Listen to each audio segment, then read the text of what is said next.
Boa noite, turma! Tudo bem? Para quem não me conhece, eu me chamo Eduardo Carioca.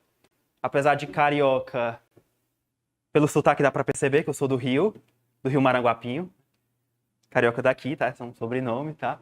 Sou de Maranguape. Sou advogado, sou especialista em direito e processo penal. Estou aprovado nos últimos concursos agora da Polícia Civil para o cargo de inspetor de polícia e para o Tribunal de Justiça para o cargo de técnico judiciário. Inclusive ontem, né? Teve mais uma convocação por 10... Oh, meu Deus do céu, né? Por 10 posições, né? Eu já não fui logo na leva de ontem, né? Mas muito provavelmente já na próxima convocação, aí, nos próximos meses, eu vou estar tomando posse no cargo de técnico judiciário, tá? Mas onde é que está meu coração? Na sala de aula. E especificamente, tá? Que a galera do concurso não ouça isso, né? Especificamente aqui na preparação para a OAB, né? Foi uma preparação minha que eu me identifiquei bastante. E me tornei professor por tentar eu mesmo, né? Lá no começo, montar um curso de segunda fase para a OAB, Direito Penal. Enfim, é uma longa história, né? Mas eu tenho muito carinho e gosto muito da dinâmica da banca FGV e do exame de ordem. Não é maravilhoso, né? Diga que sim, vai. Não minta, né? Vamos lá. Tranquilo? Então vamos lá. Direito Penal. Vamos aqui gabaritar esse negócio, menos de todas eu nem comemoro. Amém? Bora! Primeira questão, tema que sempre cai são os princípios do direito penal. Bora lá! Tá todo mundo com o material? Perfeito, né? Então bora! A doutrina penal é unânime de que na expressão não há crime sem lei anterior que o defina, nem pena, sem lei anterior que o defina, firma-se um dos princípios constitucionais ou fundamentos mais importantes do direito penal, o princípio constitucional da legalidade penal no que diz respeito aos delitos. Pergunta-se, né, dentro desse excerto, dentro desse trecho, não há crime sem lei anterior que o defina. São extraídos, né, quais princípios dessa locução? Vamos lá. Letra A. Subsidiariedade. Gente, do não há crime sem lei anterior que o defina. Surge, é corolário, consequência, a subsidiariedade, aquele princípio segundo o qual o direito penal é um soldado de reserva, só intervém quando os outros ramos do direito não são suficientes, é isso? Não, né? Pode esquecer. Anterioridade, não há crime sem lei anterior que o defina. Até faz sentido, em transcendência não tem nada a ver. B de bola, reserva legal. É ou não, pessoal, um desdobramento? A reserva legal, que é a criação de normas penais, incumbe à lei em sentido estrito do Congresso Nacional. Beleza. Anterioridade, tudo bem. E intranscendência, é intranscendência daí? O que é o princípio da intranscendência? Lembram que a pena não passa da pessoa do condenado? É isso? Não acho, né? Vamos lá. C de casa, reserva legal, anterioridade. Ah, desculpa. Pronto, vai lá. Reserva legal. Vou deixar essa aqui. Reserva legal, anterioridade e taxatividade. Certo ou errado? Quem acha que é C? Vamos, se encabula não. Uma errada não anula uma certa. Vai. Gabarito C. Reserva legal, anterioridade e taxatividade. Vamos lá. Bater um papo aqui sobre esses princípios rapidinho nessa explicação. Já trago aqui alguns desdobramentos, tudo bem? Em relação ao direito penal. Primeira coisa que a gente tem que combinar. Resolver as questões de direito penal com a visão de um advogado criminalista, ou seja, com a visão de quem defende, tudo bem? E não o contrário. Então, se você olha para a prova com a visão de quem defende, você vai entender que o direito penal não é um instrumento de punição, mas um instrumento de garantia. Eu só posso ser criminalizado se aquela minha conduta tiver previsão legal como crime, tudo bem? E essa previsão legal tem que ser prévia, anterior. E dentro da noção de reserva legal, quem é que cria a lei penal? Quem é que cria a lei penal? O Congresso Nacional. Lei em sentido estrito, tudo bem? Lei ordinária e lei complementar. Essa é a noção do princípio da reserva legal, um dos princípios mais cobrados quando o tema são os princípios do direito penal. Amém? Tranquilo, gente? Perfeito. Então, a primeira questão, nós temos a noção de reserva legal, ou seja, a criação de tipos penais incumbe a quem? lei do Congresso Nacional, lei ordinária e lei complementar. Anterioridade, porque essa lei precisa ser prévia. E taxatividade, porque as condutas que descrevem crimes têm que ser taxativas, ou seja, não posso ter tipos penais genéricos, abertos, vagos, imprecisos. Tranquilo, gente? Então, gabarito da primeira questão, C de casa. Deu certo? Show de bola. Bora lá, vamos avançar. Segunda. Vocês estão sentindo esse cheiro? Não? Cheiro de prova? Nossa, né? Vamos cá. Pessoal, sempre esse tema da segunda questão vem nas provas da OAB. Percebam, gente, a gente não vai se surpreender com o que pode vir na nossa prova em Direito Penal, não, e nas outras matérias também. A FGV, ela sempre tem, já perceberam isso? Uma matriz da forma como ela aborda as questões. No máximo, de um exame para o outro, vão mudar alguma coisa no caso concreto, mas com o mesmo conteúdo. Então, se você estiver resolvendo questões passadas, a gente vai aqui resolver esse TD e realmente ter muito do que a FGV já cobrou, a gente não vai ter muita surpresa, não. Amém? Amém? Confia? Confia. O presidente da República, diante da nova onda de protestos, decide, por meio de palavra-chave. Não é caso concreto? Você vai grifar as palavras-chave. Por meio de o quê? Medida provisória. Criar um novo tipo penal. Opa, ele está criando um crime por meio de medida provisória para coibir atos de vandalismo. A medida provisória foi convertida em lei, justamente, né, o processo legislativo, lá do artigo 62 da Constituição, sem impugnações, sem objeções. Com base nos dados fornecidos, assinale a opção correta. Vamos lá. Letra A. Não há ofensa ao princípio da reserva legal na criação de tipos penais por meio de medida provisória quando convertida em lei. É isso, gente? Pessoal, se olhar para os itens, olhando para o enunciado, houve ou não houve violação ao princípio da reserva legal? Houve ou não houve, moçada? Sim, porque só quem pode criar tipos penais ou é lei ordinária ou lei complementar. Eu vou colocar aqui a palavra MP, medida provisória, só para lascar um X. Não posso criar tipos penais por meio de medida provisória. Ou é lei ordinária ou lei complementar. Acabou-se. B de bola. Não há ofensa ao princípio da reserva legal? Pode ou não pode eliminar? Perco nem tempo. C de casa. Há ofensa ao princípio da reserva legal, pois não é possível a criação de tipos penais por meio de medida provisória. Certo ou errado? Certo ou errado? Certo. Gabarito C. Houve violação sim ao princípio da reserva legal, porque só quem cria crime é o quê? Ou lei ordinária ou lei complementar. Um outro ponto que também vive caindo em prova, só para a gente complementar, tudo bem? Eu vou colocar aqui a palavra analogia. Eu posso usar analogia no direito penal? O que é analogia? Uso de uma norma semelhante para um caso em que há uma lacuna legislativa, ou seja, em que não há uma norma específica. Vou dar um exemplo.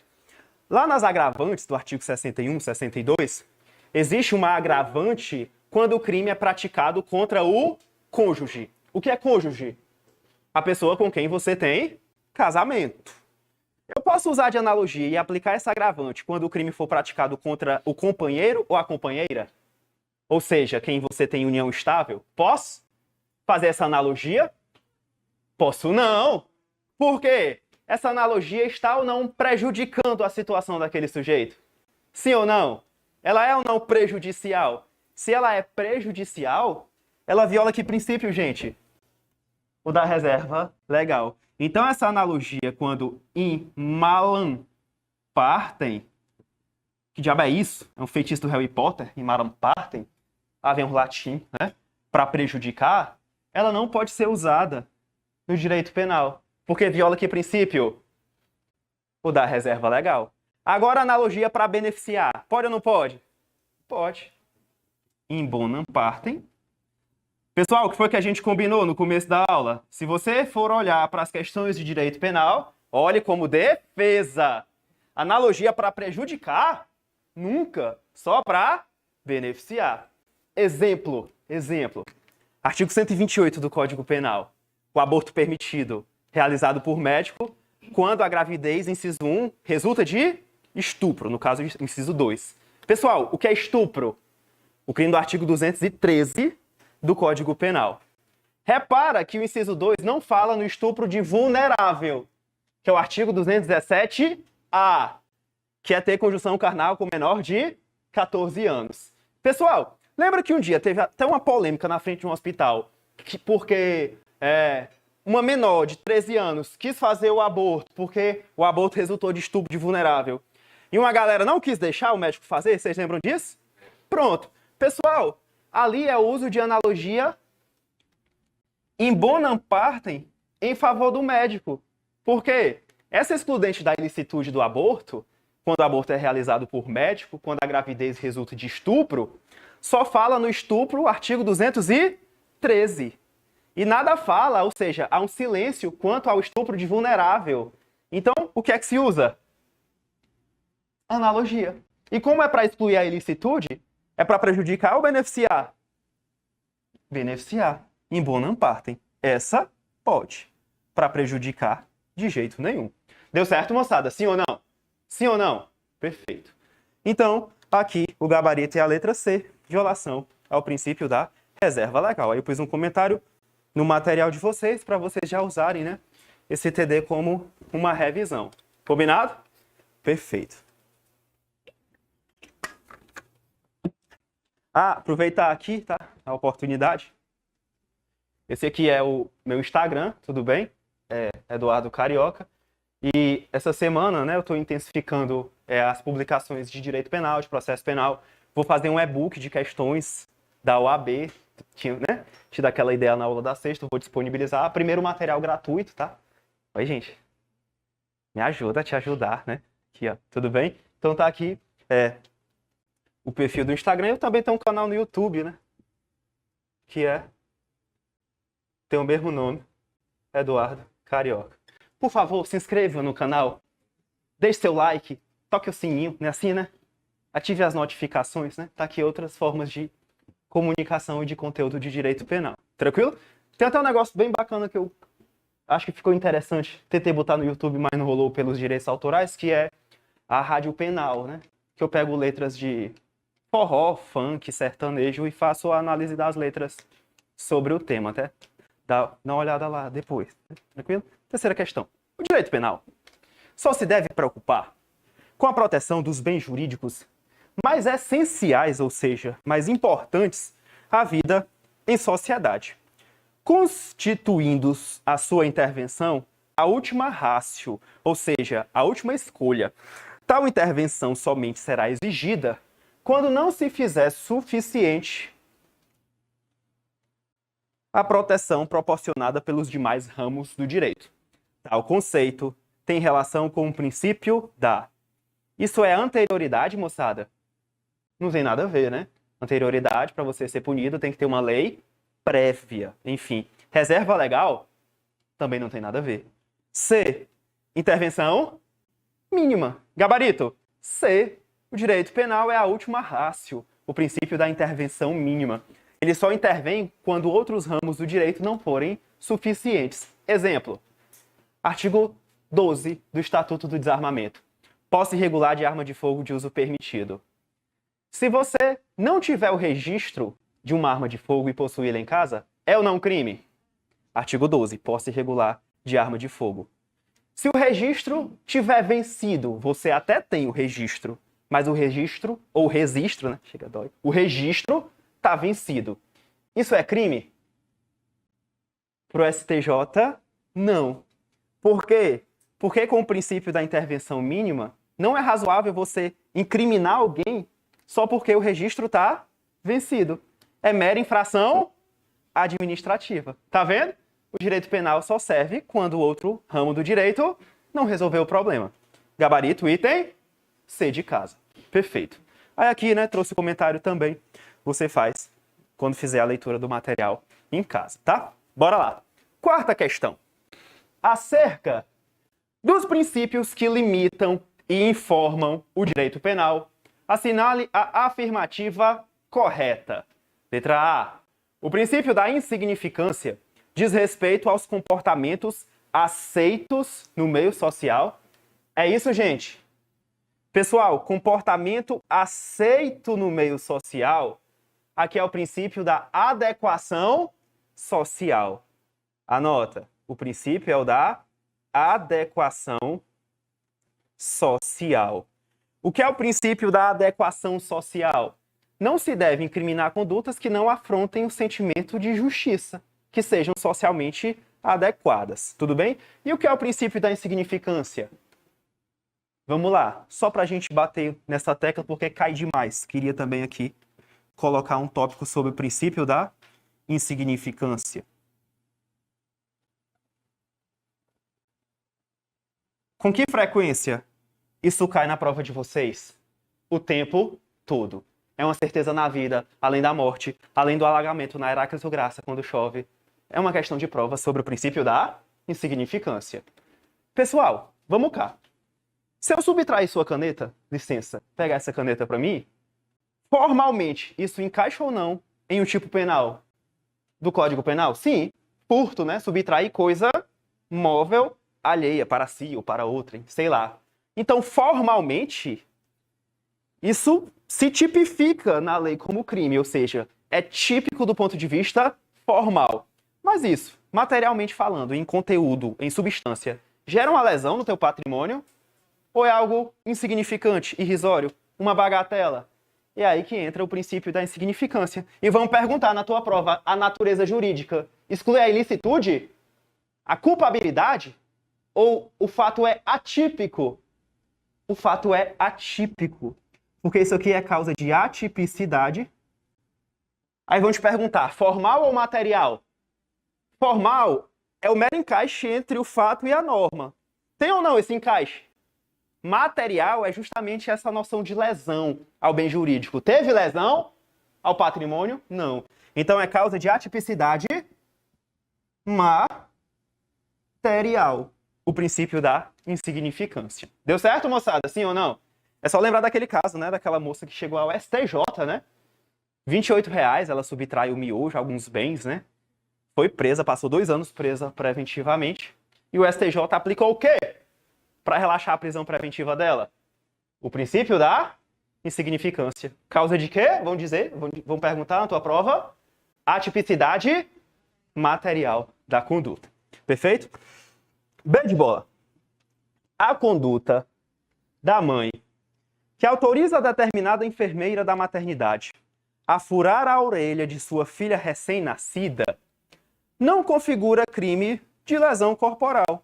De fato, né, moçada, há aqui uma violação à integridade física dela, né? Tá tendo a orelha furada, em tese. Mas não é lesão corporal por conta de qual princípio? Da adequação social. Pessoal, furar a orelha de recém-nascida, por exemplo, é ou não algo socialmente aceito? Adequado? Então, de fato, não é lesão corporal, com base no princípio da adequação social. Perfeito.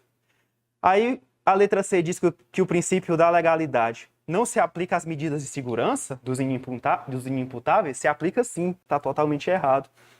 E o D está dizendo o seguinte, ó, o princípio da lesividade impõe que a responsabilidade penal seja exclusivamente subjetiva, ou seja, que a pessoa tenha agido com dolo ou com culpa. Não, não é princípio da lesividade, risca a palavra lesividade. É o princípio da responsabilidade penal subjetiva. Anota, responsabilidade penal subjetiva. Item D. Você só pode ser punido criminalmente se tiver agido com dolo ou com culpa.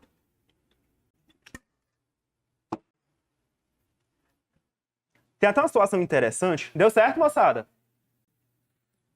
Que o Tribunal de Justiça do Rio Grande do Sul, ele absolveu um dono de uma casa de prostituição do crime de rufianismo com base em que princípio? Princípio da adequação social.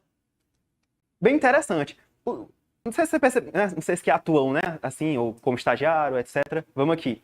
Quando a gente tem um processo que é bem difícil e a gente quer encontrar um precedente assim que caiba naquele nosso direito que é péssimo, onde é que a gente vai procurar jurisprudência? No TJ do Rio Grande do Sul, né? Lá tem jurisprudência de todo tipo, né? Realmente é um tribunal muito vanguardista, né? Sempre desponta assim algumas coisas que o resto do Brasil não se sente tão seguro para fixar os precedentes. E justamente um dos precedentes lá do Tribunal de Justiça do Rio Grande do Sul, em que o tribunal absolveu o dono de uma casa, de um baixo meretrício, né? De um cabaré, né? Pois é, foi o princípio da adequação social, porque eles entenderam, os desembargadores, que não há a violação ao sentimento social de justiça, né? Foi bem interessante essa decisão. Deu certo, moçada? Sim ou não? Então, a gente revisou o tema princípios. E dentre os princípios, os mais importantes para a sua prova, eu diria, quais? O da reserva legal e o princípio da insignificância. Deu certo, gente? Sim ou não? Dúvida? Não? Legal. Quinta questão. Oi? O gabarito? B de bola. Quarta questão, B de bola. Exatamente. Oi? Pronto, o princípio da lesividade, pronto. Para que haja, então, a responsabilidade criminal, é necessário que aquela conduta cause lesão a algum bem jurídico. Não há crime se aquela conduta não tiver o poder de causar lesão a um bem jurídico que pertence a alguém. Lesividade, lesão. Perfeito? Deu certo, gente? Sim ou não? Perfeito. Vamos lá. Quinta questão. Pessoal, da teoria geral do crime, qual é o tema que eu vejo ter mais questões de provas da OAB? Eu fiz isso com base no meu levantamento mesmo, que eu peguei todas as questões anteriores de direito penal e filtrei. O tema norma penal, um dos mais importantes. Vamos lá, não tenha nem dúvida disso. Quinta questão. Júlia, nascida... Gente, se tiver data, grifa. Quando foi que ela nasceu? 22 de maio de 2000, nascimento da Júlia. 22 de maio de 2000. O que foi que ela fez? Não mais aguentando o comportamento de sua prima, Renata, que constantemente havia ofendendo, resolve por fim aquele comportamento. Para isso, no dia 21 de maio de 2018, aqui o nascimento, 22 de maio de 2018, 22 de maio, aí aqui o fato criminoso, ó, no dia 21 de maio de 2018, pega, sem que ninguém perceba, as chaves do carro de seu pai, que estava estacionado na garagem, e enquanto a prima de 18 anos consertava a bicicleta também na garagem, dá ré com o veículo e atropela Renata, que é imediatamente encaminhada ao hospital pelos tios. Em virtude das lesões internas sofridas, Renata vem a falecer. Qual foi a data da morte? Pronto, a data da morte, 25 de maio de 2018. Parou. Para. Beijão, Kleber. Pessoal, nasceu em 22 de maio de 2000. O fato foi dia 21 de maio de 2018. A época do fato. Quantos anos? Ela tinha 17 anos. Por causa de um dia, né? De um dia, ela não é aqui imputável, né? 17 anos. Poxa, se na data do fato ela tem 17 anos, eu vou considerá-la o quê? Na data do fato? Imputável ou inimputável? Inimputável. A maioridade penal, 18 anos de idade. Se ela tinha 17 anos ao tempo do fato, ela é considerada inimputável. Mas peraí, calma aí. Pessoal, para fins de determinar o tempo do crime, ou seja, o momento em que eu considero praticado o crime, é a época da ação ou da omissão, ou seja, da conduta, ou a época do resultado? Porque entenda, se você considerar tempo do crime a época do fato, ela é inimputável. Sim ou não? Agora, se você considerar tempo do crime o resultado, ela é inimputável? Não, porque dia 25 de maio ela já vai ter completado 18 anos. Mas, pessoal, qual foi o que foi que a gente combinou lá no começo? Defesa, pensando melhor. Qual é a tese aqui? Exatamente. Por isso, pessoal, que em relação ao tempo do crime, o Código Penal, lá no artigo 4º, adota a teoria da atividade. Tempo do crime é a data da ação ou da omissão, pouco importa qual seja o momento do resultado. Tudo bem? Em relação ao tempo do crime, você vai considerar o momento da ação ou da omissão. O nome disso, no jogo do bicho, é a teoria da atividade. Artigo 4º do Código Penal. Isso favorece ou não a defesa? Sim. Pouco importa a data que a vítima efetivamente venha a morrer. Isso eu vou desprezar, eu não levo em consideração. Aí vamos aqui, ó. Em procedimento administrativo, para apurar os fatos, Júlia, acompanhada de advogado, confessa sua intenção de matar, apesar de se declarar atualmente arrependida. Concluído o procedimento, os autos são encaminhados ao promotor de justiça com atribuição exclusivamente criminal. Com base nas informações expostas, o promotor de justiça criminal, em relação ao resultado morte, deverá, letra A, reconhecer que é atribuição da Promotoria da Infância e Juventude. Que cuida de quem? Dos menores de idade, dos adolescentes, dos inimputáveis. Pois o Código Penal adota a teoria da ubiquidade. É ubiquidade, gente? Não é o tempo da ação. Então é a teoria da atividade. Despreza. B de bola. Vou já explicar. Da ubiquidade. B. Reconhecer que a atribuição é da Promotoria da Infância e Juventude Infracional, pois o Código Penal adota a teoria da atividade para definir o momento do crime. Gabarito. B de bola. Teoria da atividade. Deu certo? Com isso, a gente consegue já matar a quinta questão. Deu certo, moçada? Perfeito. Aí, você me perguntou, ubiquidade, pronto. Existem duas teorias em relação ao tempo e ao lugar do crime. Para não perder tempo e a gente ser bem objetivo, eu vou aqui fazer um mnemônico, tá? Pode ser? Luta. Em relação ao lugar do crime, o Código Penal, lá no artigo 6º, adota a teoria da ubiquidade. O que diabo é ubiquidade? Vamos lá. Estão comigo? Sim ou não? Seja na pregação, no culto, na sua reunião, independentemente da sua religião, já deve ter ouvido, sei lá, Deus é ubíquo? O diabo é ubíquo? Ubiquidade é a capacidade de estar em todos os lugares ao mesmo tempo. Onipresente? Pronto. Onipresença é a mesma coisa de ubiquidade. Em relação ao lugar do crime, o Código Penal adota a teoria da ubiquidade. O que isso quer dizer? Lugar do crime. Tanto é o lugar da ação como o lugar do resultado. Tanto faz.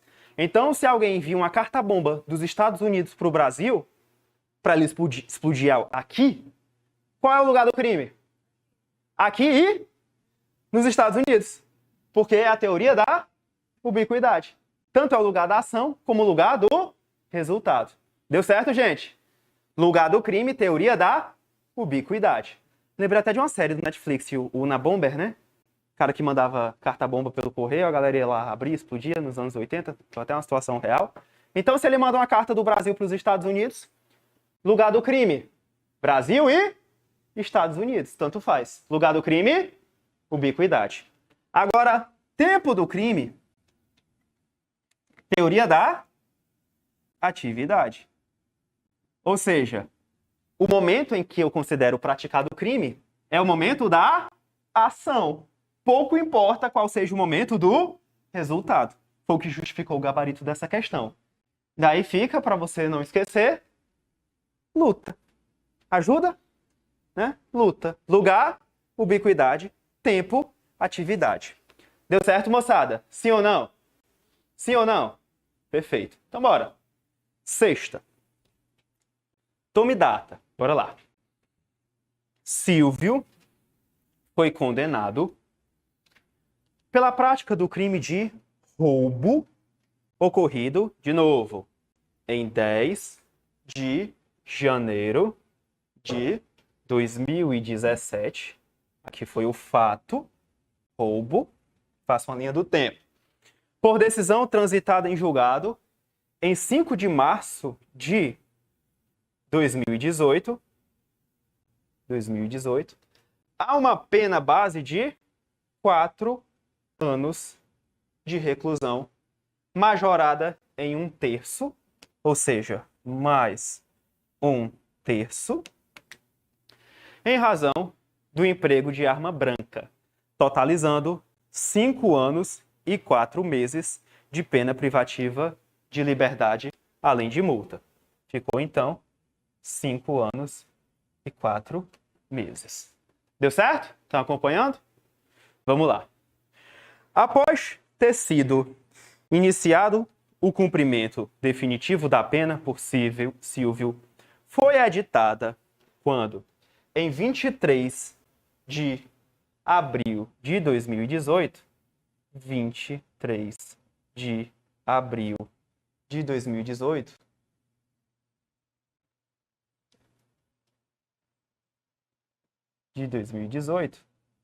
uma nova lei, a 13.654 de 2018, que excluiu a causa de aumento de pena pelo emprego de arma branca no crime de roubo.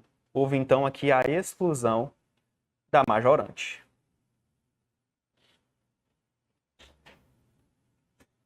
Pessoal, sem virar a página, vamos aqui. Pega a linha do tempo. O que é que nós temos aqui?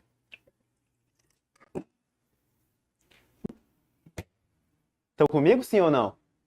O sujeito praticou o fato em 10 de janeiro de 2017, transitou em julgado tempo depois, cumprindo a pena durante a execução da pena após o trânsito em julgado, que o TJ, né, de trânsito em julgado, veio uma nova lei que fez o quê com esse aumento de pena do emprego de arma branca?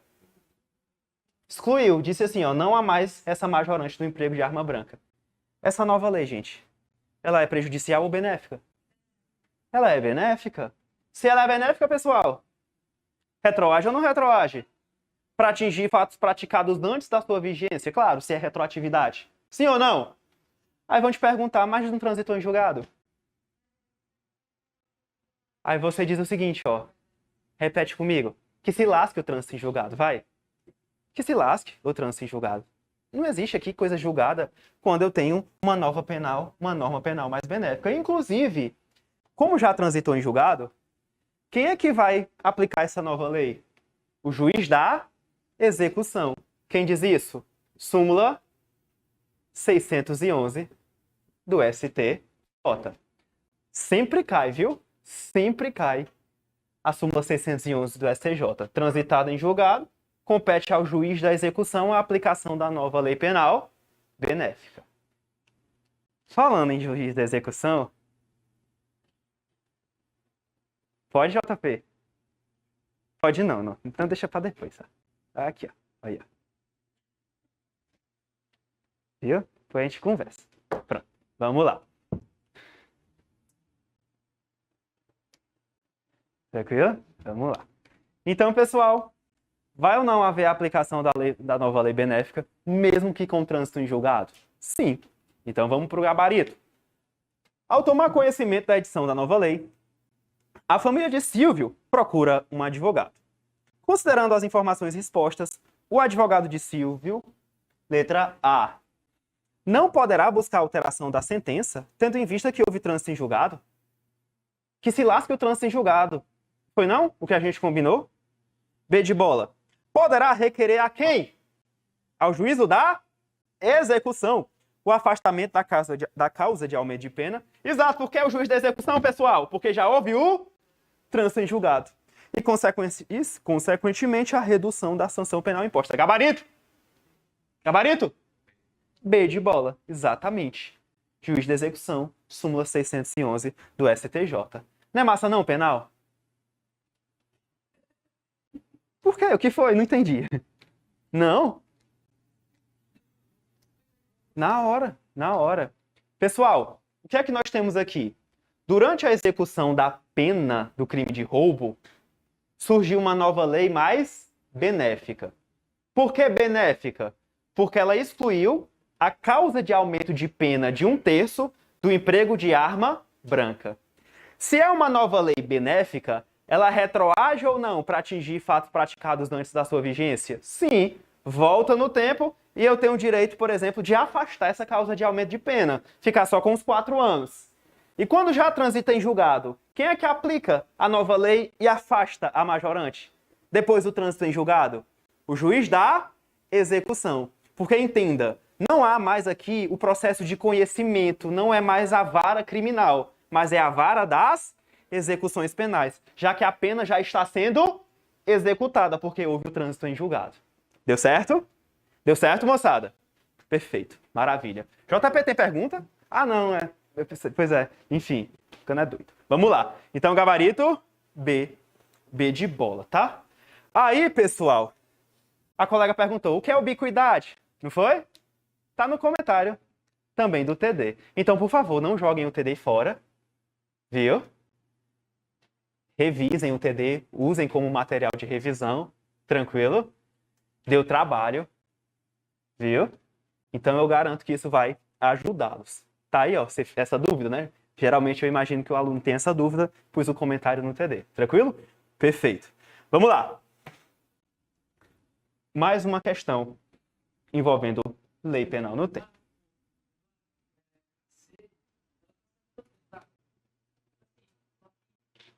Não, não é revisão criminal. Não precisa de revisão criminal para isso, não. Quando tem provas de que o cara é inocente. Lembra do SUDS? O Innocent Project? Né? Pronto, ela tinha prova de que o cara era inocente, né? E ia buscar absolvição. É para isso que serve a revisão criminal. Quando a prova da inocência. Lá no artigo 621 do Código de Processo Penal. Perfeito? Vamos lá. Em outubro de 2019, Carlos iniciou a execução de um grande crime de extorsão mediante sequestro, sendo que a restrição da liberdade da vítima durou mais de 60 dias. Pronto. Mais uma vez, linha do tempo.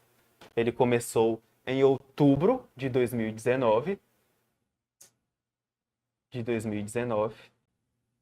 A execução do crime de extorsão mediante sequestro, que durou mais de 60 dias. Se durou mais de 60 dias, no mínimo, né? No mínimo, terminou quando?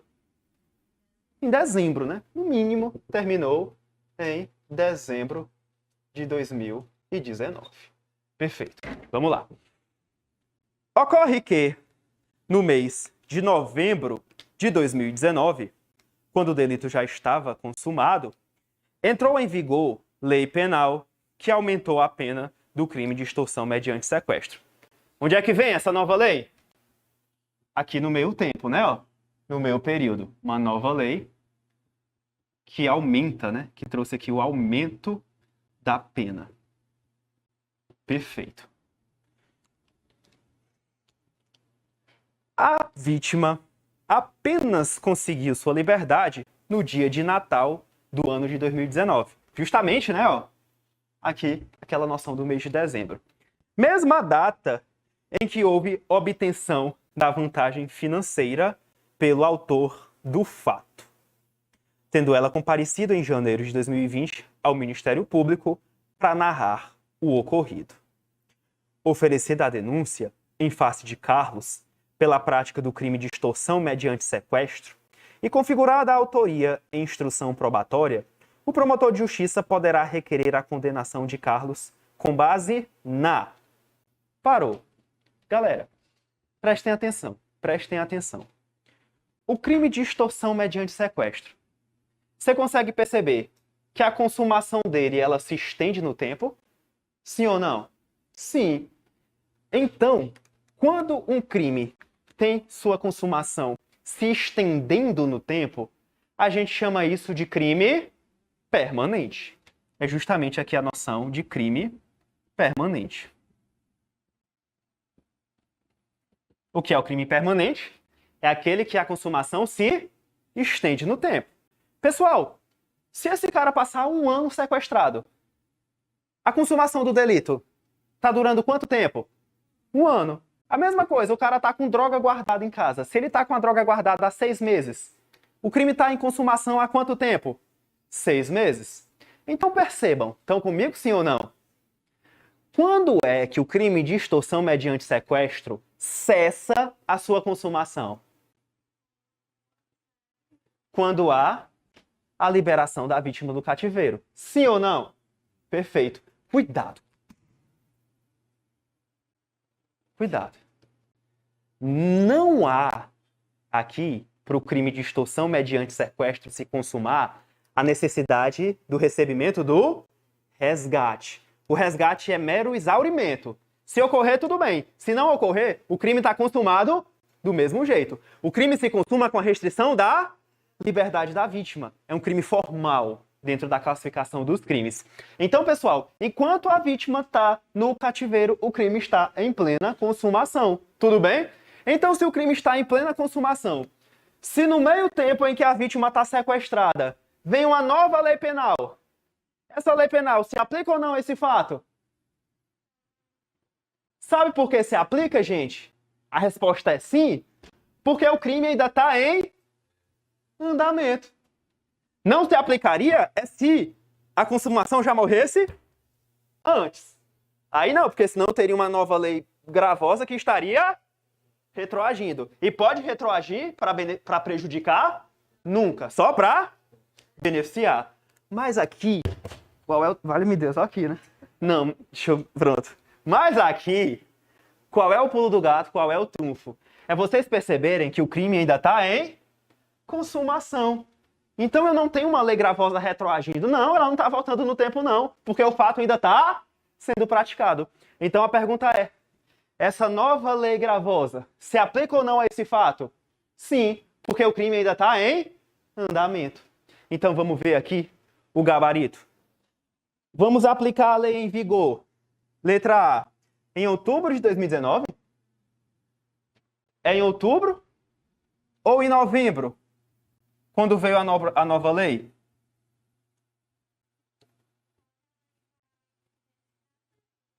Oi? Novembro de 2019. Então a gente pode eliminar ou não o item A? Pode. B de bola. Em vigor, no momento das alegações finais, ainda que mais gravosa, tem nada a ver alegações finais aqui no jogo do bicho. C de casa.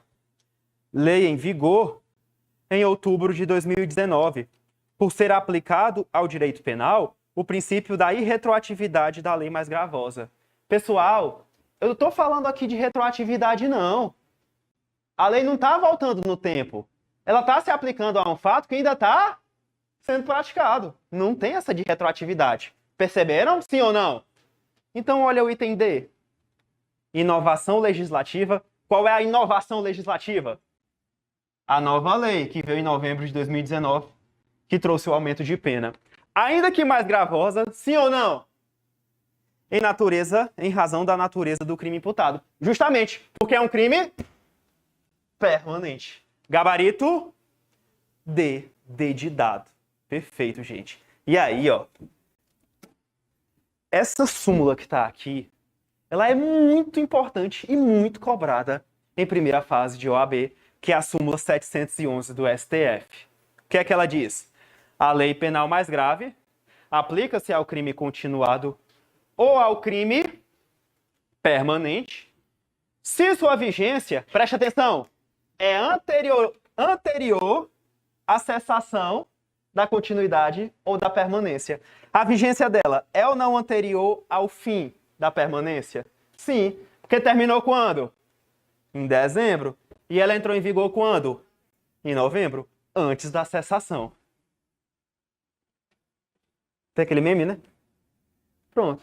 Essa é a noção da súmula 711 do Supremo Tribunal Federal. Vamos lá. Próximo tema.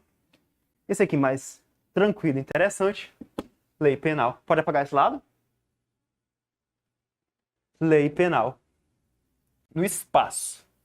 Bora lá.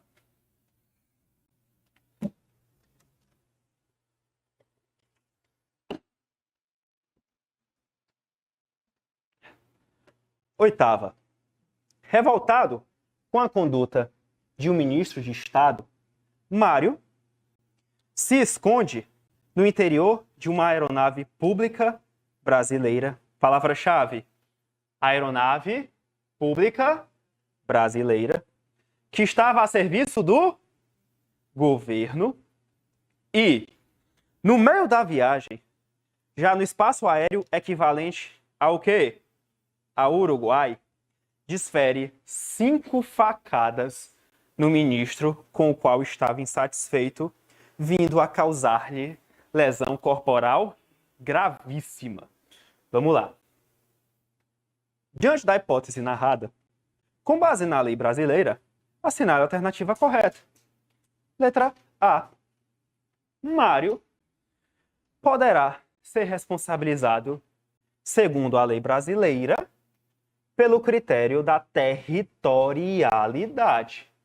Para você marcar o item A, você tem que saber uma coisa. Eu posso considerar essa aeronave território brasileiro para eu então aplicar o princípio da territorialidade? Você vai dizer que sim, com base no artigo 5º, parágrafo 2º do Código Penal, o conceito de território brasileiro por extensão. Território brasileiro por extensão. Sempre é bom relembrar isso, porque isso cai aqui e acolá. Vamos lá.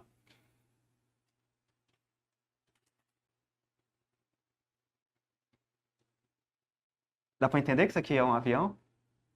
Dá, né? Pronto.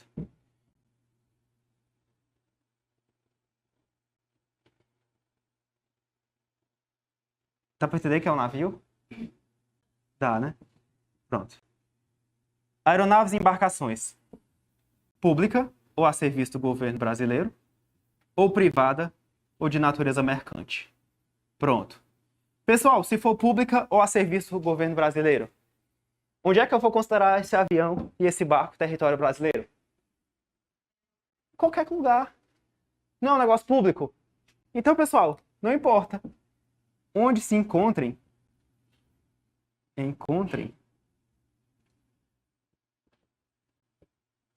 eu vou considerar embarcação e aeronave brasileira de natureza pública ao serviço do governo brasileiro, território brasileiro. Tudo bem? Exemplo. Lembra que um avião da FAB foi apreendido lá na Espanha com cocaína? Lembra desse fato? Pronto. Ali é ou não território brasileiro? Mesmo sendo apreendido na Espanha? Sim, porque é uma aeronave, pessoal, da Força Aérea Brasileira, pública. E é pública onde quer que se encontre. Ah, pode estar no Uruguai, pode estar onde estiver, não importa. É pública em qualquer lugar. Agora, se for privada, só considero território brasileiro se tiver no alto mar, óbvio, né? Se for um navio, ou se for um avião, no espaço aéreo correspondente ao alto mar. Se de natureza privada, só em alto mar.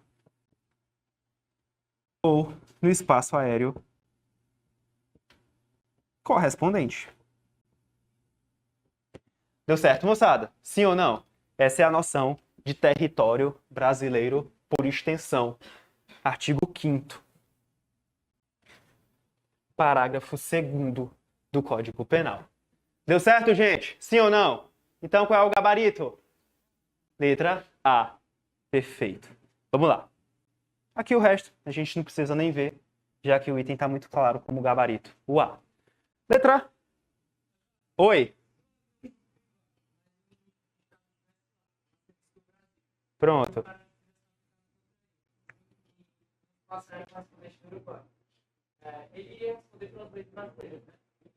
Sim, mas seria extraterritorialidade condicionada. É um tema que eu explico melhor aqui no item 9. Pode ser? Vamos lá. Nona. No ano de 2005, Pierre, jovem francês, residente na Bulgária, atentou contra a vida do então presidente do Brasil. Opa! Tentou matar quem? O presidente do Brasil, em 2005, que, na ocasião, visitava o referido país. Devidamente processado, segundo as leis locais, Pierre foi absolvido. Considerando apenas os dados descritos, assinale a afirmativa correta. Vamos lá. Letra A. Não é aplicável a lei penal brasileira, pois, como Pierre foi absolvido no estrangeiro, não ficou satisfeita uma das exigências previstas à hipótese de extraterritorialidade condicionada. Certo, errado ou carne de porco? Vamos lá entender? Vem pra cá. Pessoal, via de regra, estão comigo sim ou não? Sim ou não? O Brasil adota o princípio da territorialidade. Então, o Código Penal brasileiro se aplica aos crimes praticados no Brasil. Por isso, o princípio da territorialidade. E o que é território brasileiro? O espaço das fronteiras. E, se for embarcação ou aeronave pública, é território brasileiro? Onde quer que se encontre. Se for privado ou de natureza mercante, sei lá, o navio do WS Onboard, sei lá, privado, só se estiver no alto mar ou no espaço aéreo correspondente. Deu certo, gente? Mas eu posso ou não excepcionalmente aplicar o direito penal brasileiro fora do Brasil? Então, no artigo 7º, nós temos as hipóteses de extraterritorialidade. O que é a extraterritorialidade do artigo 7º? É a aplicação das leis penais brasileiras aos crimes cometidos fora do país. E existem duas espécies de extraterritorialidade. A primeira, a incondicionada, que está no inciso 1, e a segunda, a condicionada. E aí vocês vão revisar. Por favor, não deixem de revisar. Estão comigo, sim ou não? Pessoal, extraterritorialidade incondicionada. Por que a palavra incondicionada? Porque a lei penal brasileira vai se aplicar sem a necessidade de se observar nenhuma condição. Ou seja, o cara vai ser punido conforme a lei brasileira, mesmo que tenha sido absolvido no estrangeiro, mesmo que lá ele tenha cumprido pena, não importa. Por isso, extraterritorialidade incondicionada. Quais são as situações? As situações pessoal, em que você vê que está sendo vulnerada, violada a própria soberania nacional. Por isso, extraterritorialidade incondicionada. Quais são as hipóteses para a gente relembrar? Crime contra a vida ou a liberdade do presidente. Tentaram matar o presidente. Extraterritorialidade incondicionada. Então, se o cara tiver sido absolvido no estrangeiro, ele vai escapar da condenação no Brasil? Não, porque a extraterritorialidade é incondicionada. Então, vamos lá. B. É aplicável à lei penal brasileira, pois o caso narrado traz hipótese de extraterritorialidade, palavra-chave, incondicionada. Até aí tá tudo bem? O item tá correto, sim ou não? Mas olha o resto. Exigindo-se apenas que o fato não tenha sido alcançado por nenhuma causa de extinção da punibilidade no estrangeiro. Pessoal, isso aqui é ou não uma condição? Que o caso não tenha prescrito no estrangeiro. É ou não uma condição? Então eu considero isso? Não, porque aqui, ó, como é o nome da extraterritorialidade? Incondicionada. Então, se o cara tiver sido absolvido no estrangeiro, se o crime tiver prescrito pela extinção da punibilidade, foda-se. Oxi. Qual o problema? A extraterritorialidade aqui não depende de nenhuma condição. Por isso, incondicionada. C. É aplicável à lei penal brasileira, pois o caso narrado traz hipótese de extraterritorialidade incondicionada, sendo irrelevante o fato de ter sido o agente absolvido no estrangeiro. É ou não irrelevante? Sim, porque justamente é a hipótese de extraterritorialidade incondicionada. Não importa, ele pode ter sido absolvido no estrangeiro, pode ter cumprido pena no estrangeiro, lá na Bulgária, não importa. Ele vai ser punido no Brasil e vai cumprir pena conforme a lei brasileira, sim ou não? Sim, por ser extraterritorialidade incondicionada, pois não.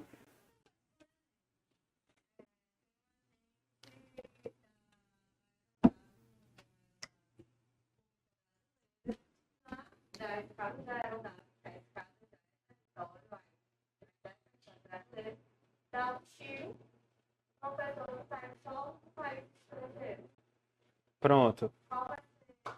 Teoria da ubiquidade, tanto lá como aqui. Já vi uma questão, não foi OAB, mas foi PRF. A questão era assim, divisa Brasil com Paraguai, o cara estava no lado brasileiro da fronteira e a vítima no lado paraguaio. Um deu tiro no outro. Exatamente. Exatamente. Porque lugar do crime, o bico. Exatamente. Perfeito. Deu certo, gente? 10ª.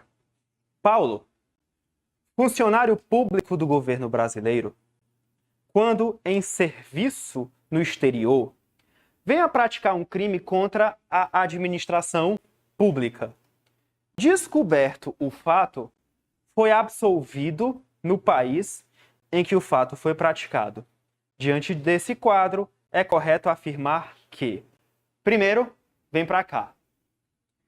Quando alguém no exterior está a serviço do Brasil e pratica um crime contra a administração pública, você concorda que a soberania nacional tal não sendo aqui violada, o Estado brasileiro tal não está passando vergonha? Então aqui é a hipótese de extraterritorialidade incondicionada. Então, pessoal, importa o fato dele ter sido absolvido no estrangeiro? Não. Porque, crimes contra a vida ou a liberdade do presidente da República? Contra a administração pública, por quem está a seu serviço. Contra o patrimônio ou a fé pública da União. De genocídio, quando a gente for brasileiro ou morar no Brasil, tá tudo aqui, viu, gente? São hipóteses de extraterritorialidade incondicionada. Letra A. Não pode ser julgado de acordo com a lei brasileira? Pode sim. Porque aqui é extraterritorialidade o quê? Incondicionada. B. Somente poderá ser julgado de acordo com a legislação brasileira se entrar no território brasileiro? Não, tem condição, gente. Pessoal, o que diabo é o se? É ou não uma condição? Então, se tiver se, quando, desde que, pode eliminar. Porque essa merda é o quê? Incondicionada. Então, tudo que tiver de condição, de penduricalho, você elimina o item. Combinado? C. Não poderá ter contra si aplicada a lei brasileira. Falso, né? Só sobra o item D, né, moçada? Poderá, por força do princípio da defesa real ou proteção, é o nome do princípio, tá? Ser julgado de acordo com a lei penal brasileira. Gabarito, item D. Perfeito, moçada. Perfeito. Maravilha, tá? Vamos lá. Vamos aqui resolver a 11 e depois eu vou fazer uma pausa técnica de 5 minutos só para comer uma maçã para a garganta. Tudo bem? Vamos lá. Mévio, nossa, né? Bem clichê. Mévio, deputado estadual, estava de férias com sua família em embarcação brasileira de natureza privada na França. Opa, a embarcação é brasileira, mas ela é de natureza privada. E ela estava na França. Então vamos aqui, ó. Eu posso considerar território brasileiro, gente? Não, né? Porque embarcação privada só é território brasileiro quando tiver onde? Em alto mar. Ou no espaço aéreo do alto mar, óbvio, se for um avião. Perfeito. Quando acabou de praticar um crime de lesão corporal contra um francês que foi desrespeitoso com seus filhos. Dias após do delito, Mévio retornou ao Brasil sem que os fatos chegassem ao conhecimento das autoridades francesas, mas em razão das gravações por câmeras de celulares, o Ministério Público tomou conhecimento dos fatos. Perfeito. Então ele foi julgado na França? Ou a França não deu trela, né, para o caso? Ele não foi julgado, então, na França. Considerando apenas as informações narradas, é correto afirmar que... Vamos lá. Letra A. Não poderá vir a ser julgado no Brasil, já que o Código Penal adota o princípio da territorialidade e o crime foi praticado em território estrangeiro. Pode ou não pode, pessoal? Pode ou não pode? Sim ou não? Quem acha que pode? Não pode? Não souberam ou não opinaram? Pronto. Aqui, pessoal, é uma situação de extraterritorialidade. Por que extraterritorialidade? Aplicação da lei penal brasileira ao crime cometido fora do território nacional. E que tipo de extraterritorialidade? Condicionada. Quais são as condições? Então, lá no parágrafo 2º, aqui do artigo 7º. Tem que ser crime lá, tem que ser crime aqui. Lá não pode o sujeito ter cumprido a pena, não pode estar prescrito lá, tudo bem? E como é um crime praticado numa embarcação privada, que foi no estrangeiro, lá não pode ter sido julgada. Foi julgada lá? Então, estão ou não preenchidas as condições?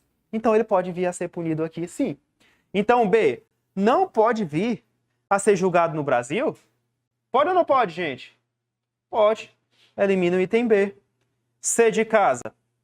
Pode vir a ser julgado no Brasil, ainda que houvesse sido julgada no estrangeiro, diante da extraterritorialidade incondicionada, justificada por ser funcionário público? Pessoal, mas foi um crime contra a administração pública? Tem alguma coisa a ver com o Brasil? Nada a ver, né, moçada? D. Poderá vir a ser julgado no Brasil, sendo indispensável que, dentre outras, palavra-chave, condições, ou seja, extraterritorialidade condicionada, o autor ingresse no país e não tenha sido absolvido na França, já que a extraterritorialidade é condicionada. Gabarito? D de dado. Tranquilo, gente? Sim ou não? Dúvida?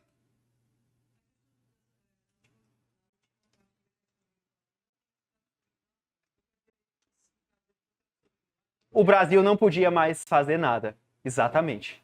Porque é uma das condições. Hã? Exatamente, seria bis in idem. Mas se fosse a hipótese de incondicionada, aí não importa. Seria punido sim. Deu certo, gente? Pronto. Tudo que eu expliquei aqui, ó. Artigo 7º, condicionada, 2. E as condições, onde é que estão? Parágrafo 2º do artigo 7º. Perfeito? E mais questões sobre lei penal, tipicidade, consumação e tentativa, a gente vai ver depois dos comerciais.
tranquilo, bem suave. O pior já passou. Agora é só diversão. 12. Henrique, não aceitando mais o fim do relacionamento, decide matar Paola, sua ex-namorada. Para tanto, aguardou na rua a saída da vítima do trabalho e após desferiu-lhe diversas facadas na barriga, sendo estas lesões a causa eficiente de sua morte. Foi identificado por câmeras de segurança, porém, e denunciado pela prática de homicídio doloso consumado. Em relação ao crime de lesão corporal, é correto afirmar que Henrique não foi denunciado com base no princípio da... Parou. Pessoal, eu consigo matar sem ferir? De jeito nenhum. Sei lá, se for a tiro, o ferimento é o trauma, não é não? Se for de facada, a lesão, o corte, se for de veneno, a laceração que isso vai causar nas vísceras da pessoa. Então, pessoal, necessariamente para matar, ou seja, né, o homicídio, eu pratico uma lesão corporal. E por que eu não respondo por homicídio e lesão corporal e só por homicídio? Porque, pessoal, o homicídio, ele absorve a lesão corporal. O maior consome o menor. Como é que eu chamo isso? Absorção.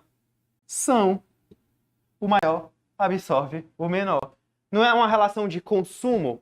O maior consome o menor? Eu chamo isso de consunção. Consunção vem de consumir, tudo bem? A absorção ou consunção, que é exatamente quando o crime fim absorve o crime meio. Consunção, absorção. O crime fim absorve, ou seja, consome o crime meio. O crime fim absorve o crime meio. Como é o nome desse critério? Absorção ou consunção. Então, gente, qual é o gabarito? O gabarito é D. D de dado.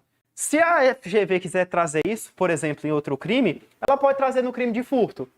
Exemplo, sujeito pega uma pedra, quebra o vidro de um carro e subtrai a bolsa que está dentro do carro.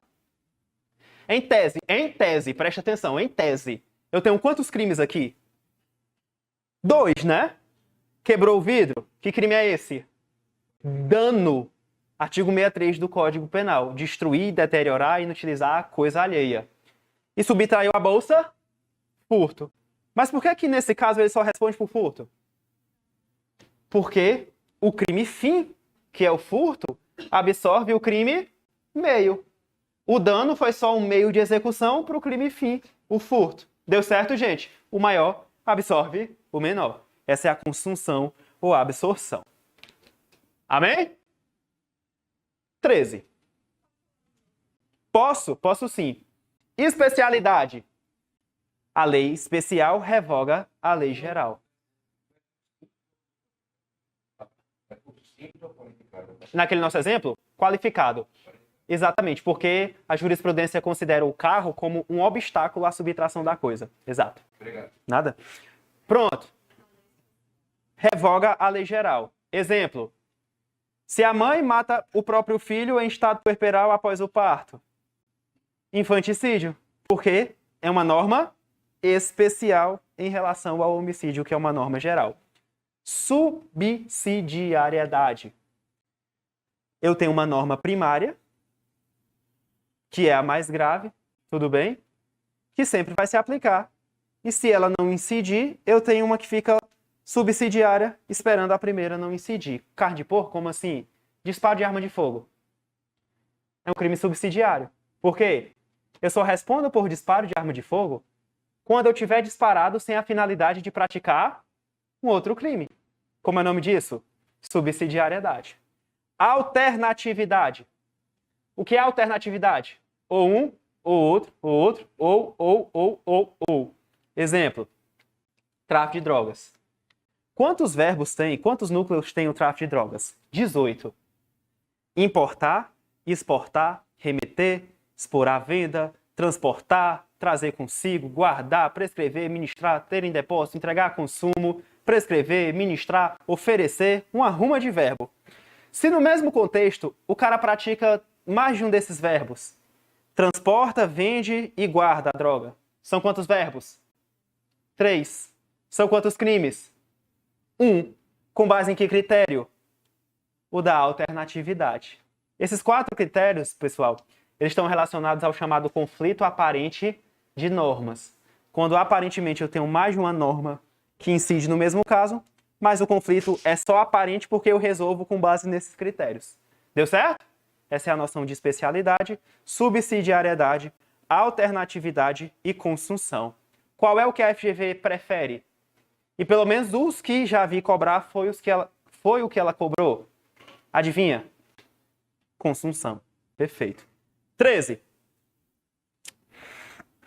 Inconformado com o comportamento de seu vizinho, que insistia em importunar sua filha de 15 anos, Mário resolve dar-lhe uma lição e desfere 2 socos no rosto do importunador nesse momento, com o escopo de nele causar diversas lesões.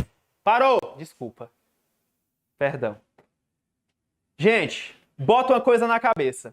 Direito penal é dolo. Repita comigo. Direito penal é... Sempre que você responder uma questão de direito penal, sempre fique atento à intenção do agente. No primeiro momento, qual era a intenção? Era matar? Era causar apenas lesões. No caso, lesão corporal, por exemplo. Perfeito, vamos cá. Durante o ato, entendendo que o vizinho ainda não havia sofrido na mesma intensidade do constrangimento de sua filha, decide matá-lo com uma barra de ferro, o que vem efetivamente a acontecer.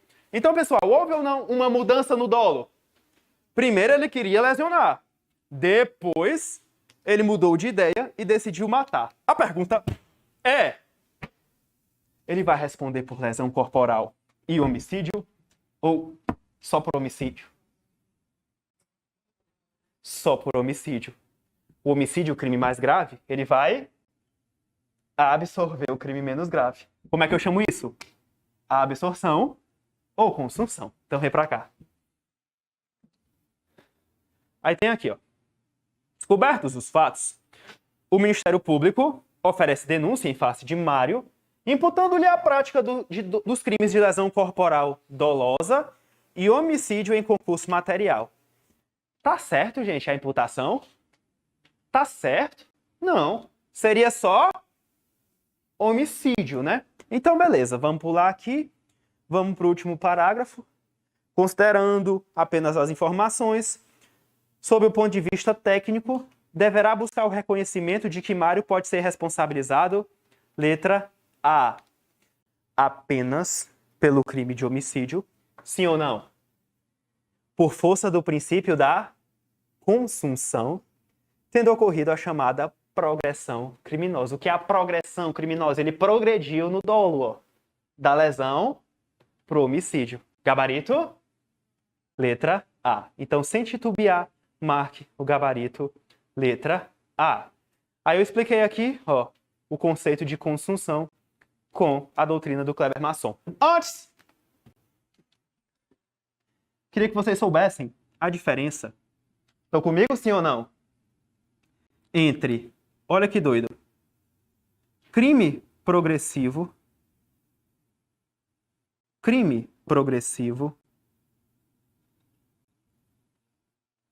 porque vira e mexe uma questãozinha mais difícil, eu quero que vocês acertem a tudo. E progressão criminosa. O que é que ambos os conceitos têm em comum? São desdobramentos do princípio da absorção e da consunção. Tudo bem, moçada? O que é o crime progressivo? É um crime que necessariamente passa por outros crimes. Por exemplo, o homicídio necessariamente passa pelo crime de lesão corporal.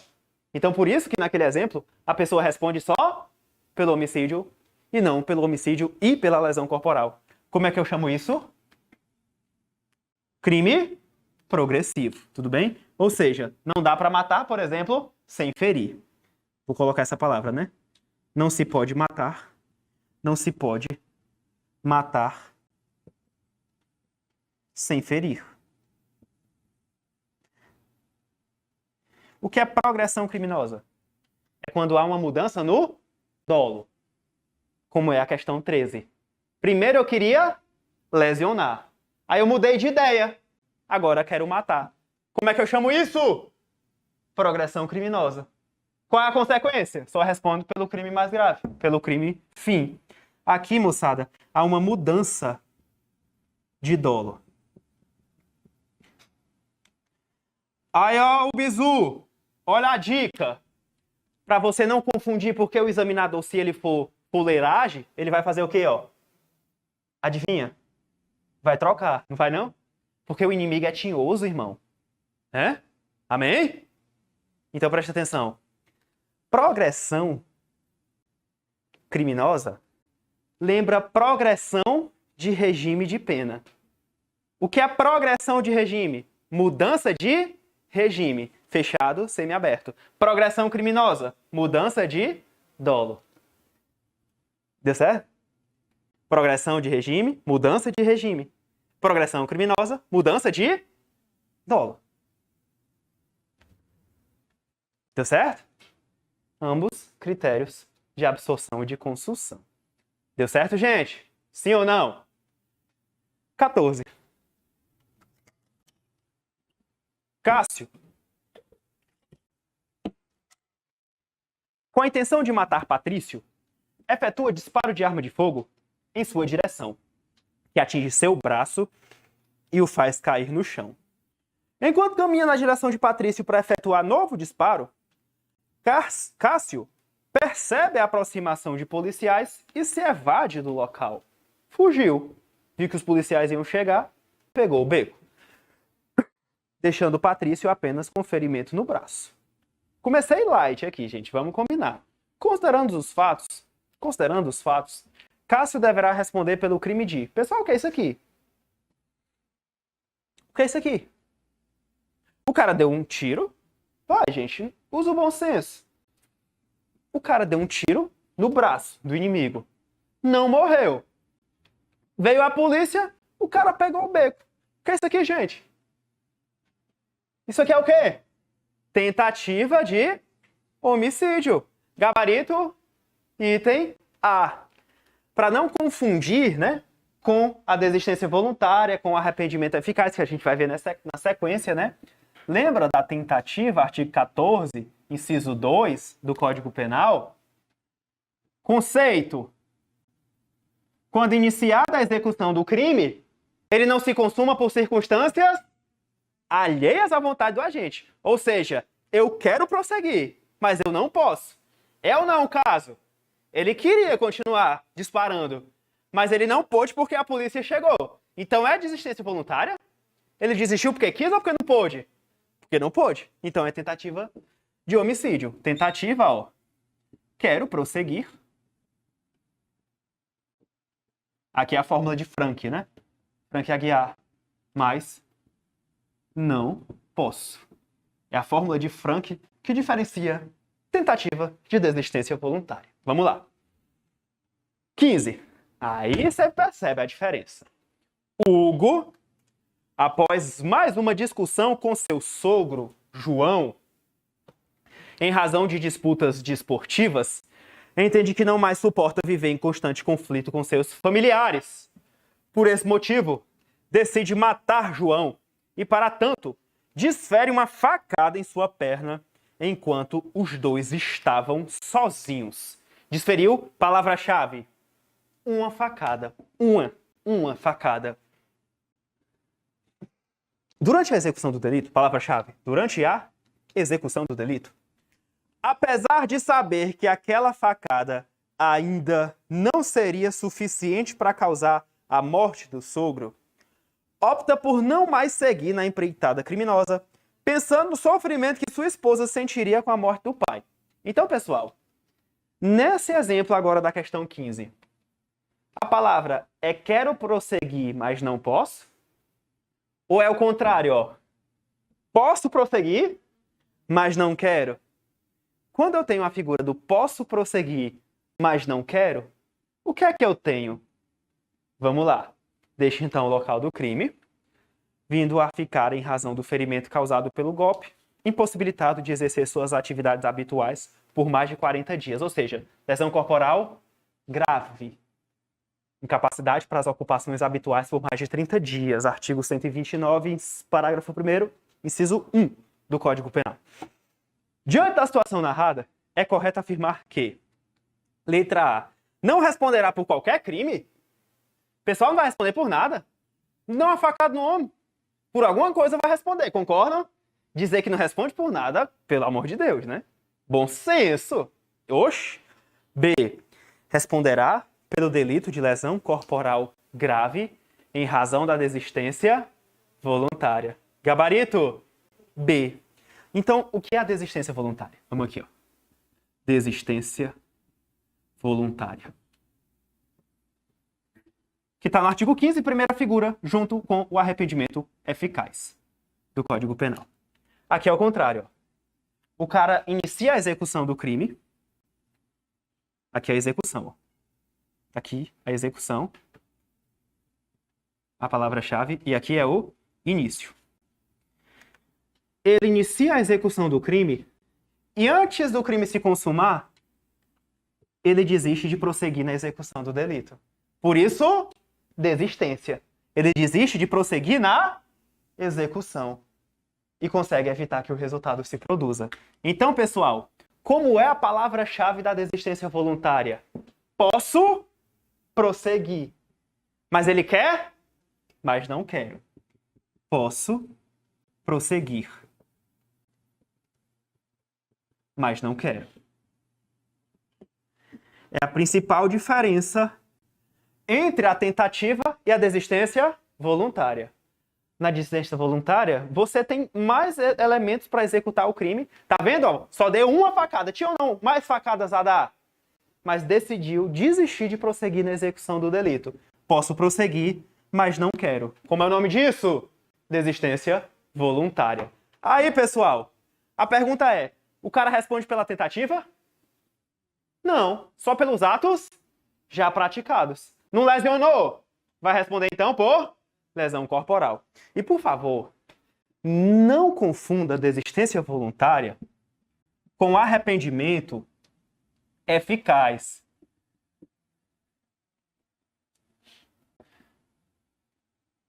Está lá no artigo 15 também.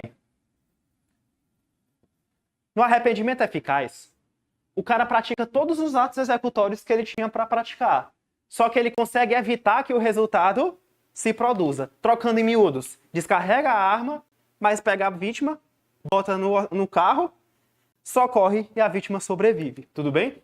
O arrependimento eficaz, então a linha do tempo, ó. Execução. Aqui o início. Ele pratica ou não todos os atos executórios? Sim. Mas o sujeito impede que o resultado se produza. O sujeito impede que o resultado se produza.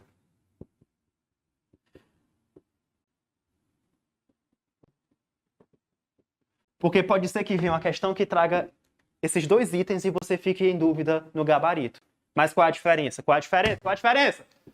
Na desistência voluntária, você desiste de prosseguir na execução. Ou seja, você tem mais atos executórios, mas abandona.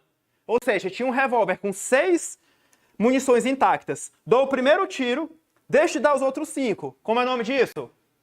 Desistência voluntária. Dou 6 disparos. Veja a vítima sangrando. Vala, meu Deus do céu, é meu sogro. Puta, não, bota no carro. Leva, socorre, a vítima sobrevive. Nome disso? Arrependimento eficaz. Consequência? O cara não responde pela tentativa, mas só pelos atos já praticados. Tem e está na questão 16. A gente vai ver agora.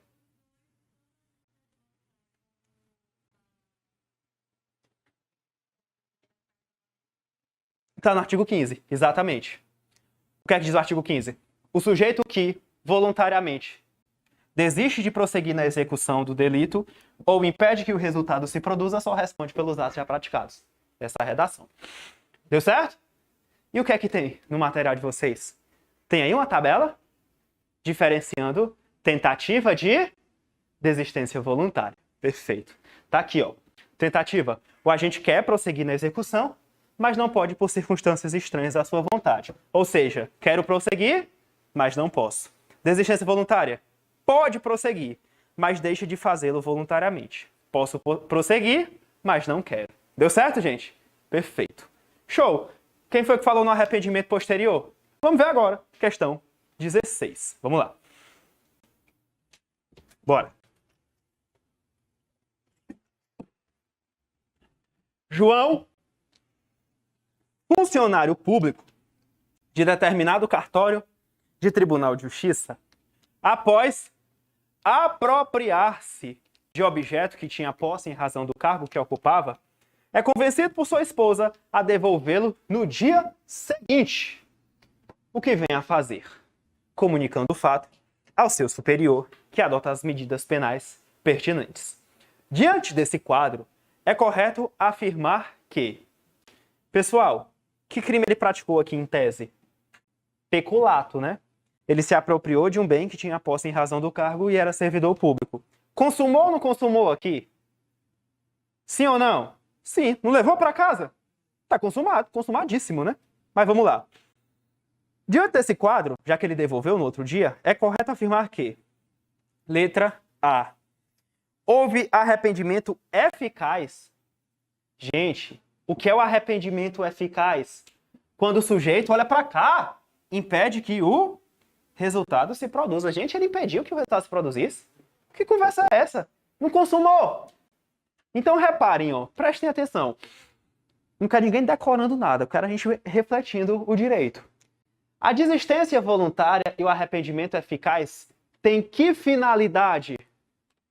Evitar a punição pela tentativa e fazer você responder só pelos atos já praticados. Por isso aquela noção lá da ponte de ouro, ponte de prata, aquela putaria que não cabe nesse momento. Deu certo?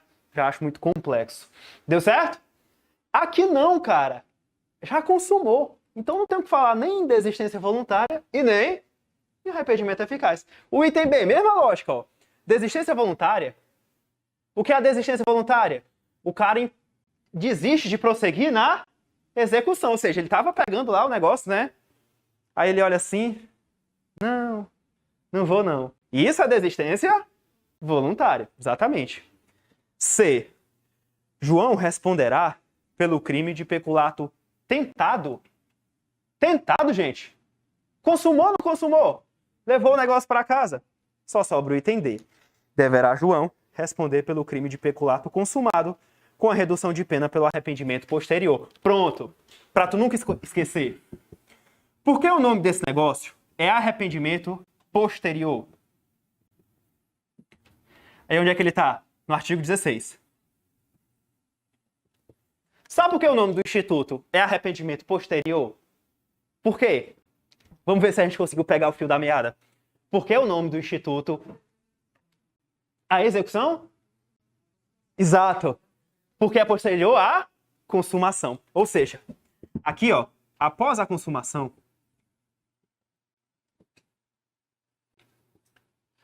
o que é que o cara faz? Nos crimes praticados sem violência ou grave ameaça, é ou não sem violência ou grave ameaça? O que é que ele faz? Repara a coisa ou restitui o dano. Até que momento? O recebimento da denúncia. Tá aqui, ó. Crime sem violência ou grave ameaça. Peculato tem violência ou grave ameaça? Não, né?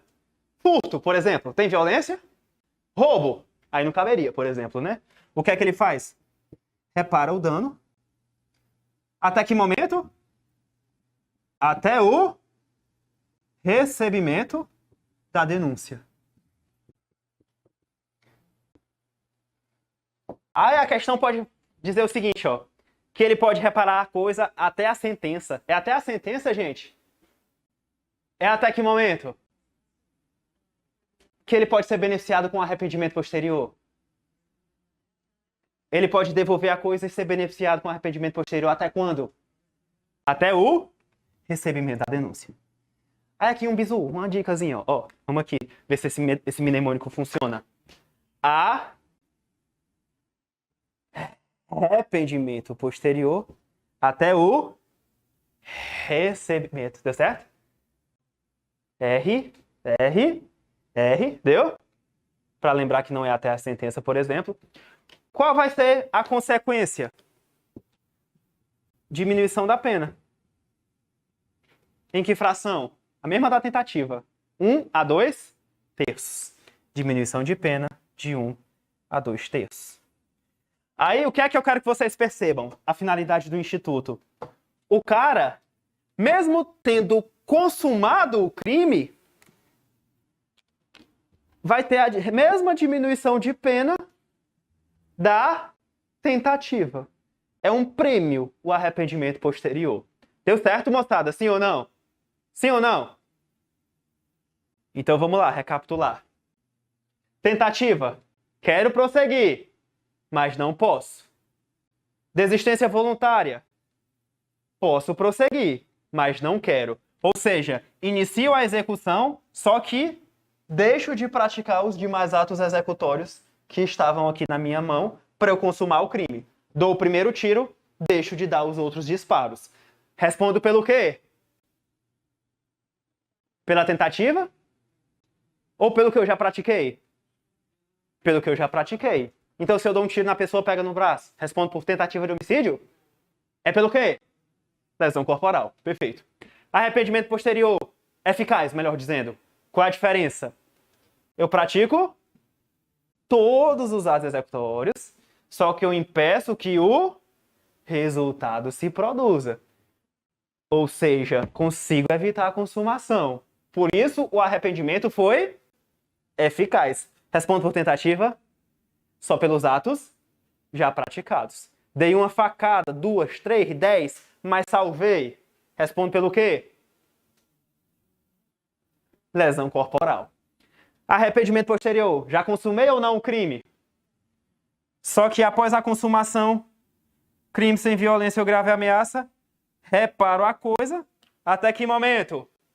O recebimento da denúncia. O que é que vai acontecer comigo na hora da pena? Redução de pena. Que fração? 1 a 2 terços. Não sei se a FGV cobra essa fração, mas você tem que entender que a pena vai ser diminuída. Isso já é o suficiente para você acertar a questão. Amém? 17.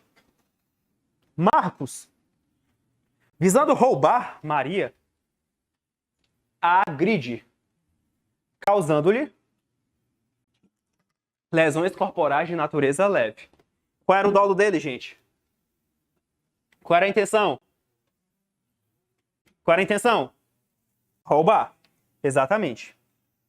E ele usou de violência, né? Roubo, subtrai coisa móvel alheia mediante violência ou grave ameaça. Beleza.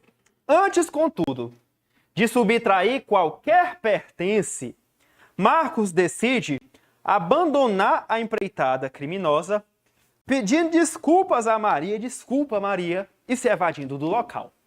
Maria, então, comparece à delegacia mais próxima e narra os fatos à autoridade policial.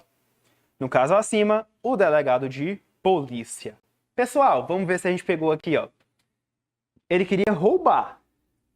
Começou a executar o crime de roubo. Bateu na Maria. Só que antes de subtrair, ou seja, tinha atos executórios a fazer, tomar as coisas dela, ele desistiu, pediu desculpas e fugiu. O que é que tem aqui?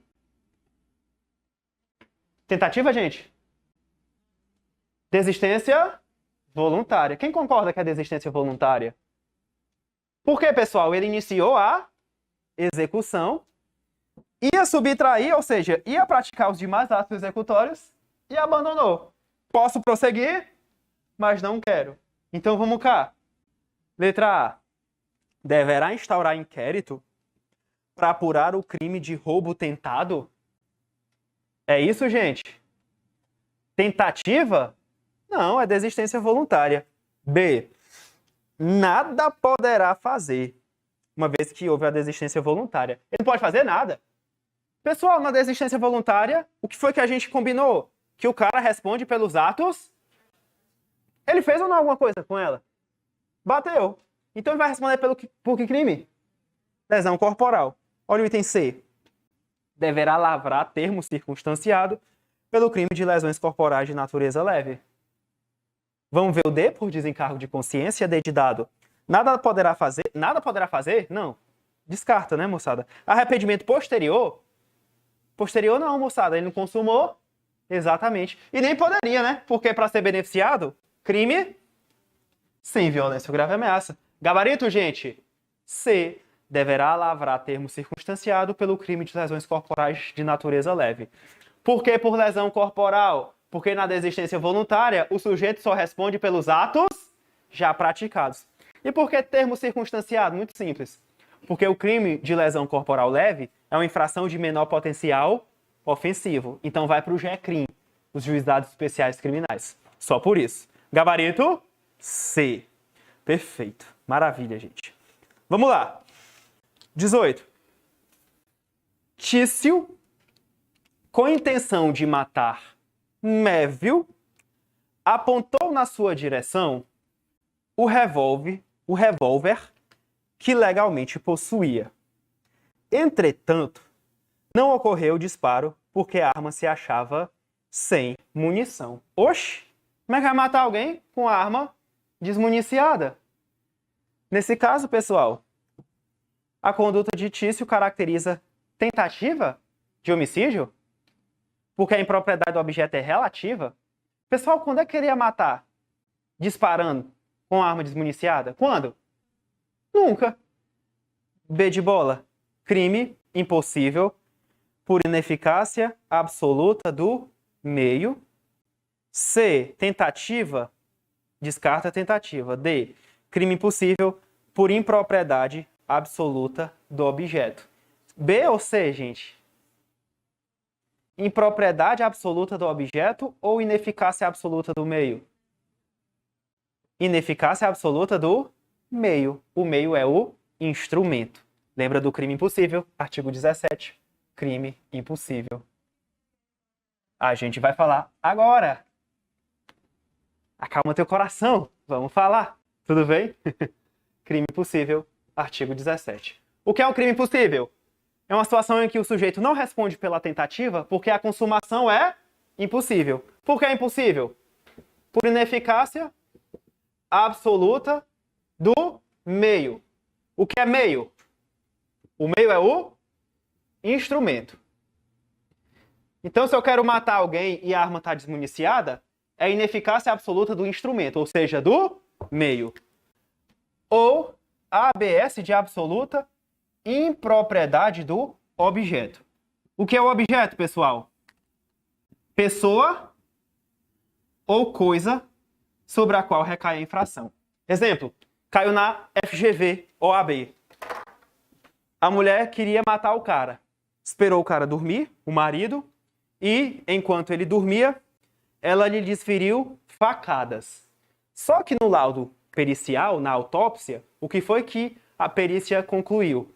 Que ele já estava morto porque teve uma parada cardíaca. Pronto, né? Foi essa questão. Aí perguntava se ela respondia por tentativa de homicídio. Não, gente, crime impossível, por absoluta impropriedade do objeto. Não dá para matar uma pessoa que já está morta. Essa é a noção do crime impossível do artigo 17. Tranquilo, gente? Então, o gabarito da questão 18 é o item B, crime impossível por ineficácia absoluta do meio, do instrumento. Tranquilo? Perfeito. Anota, é o tempo que eu apago aqui, tá? Posso apagar esse lado? Pode, né? Vamos lá.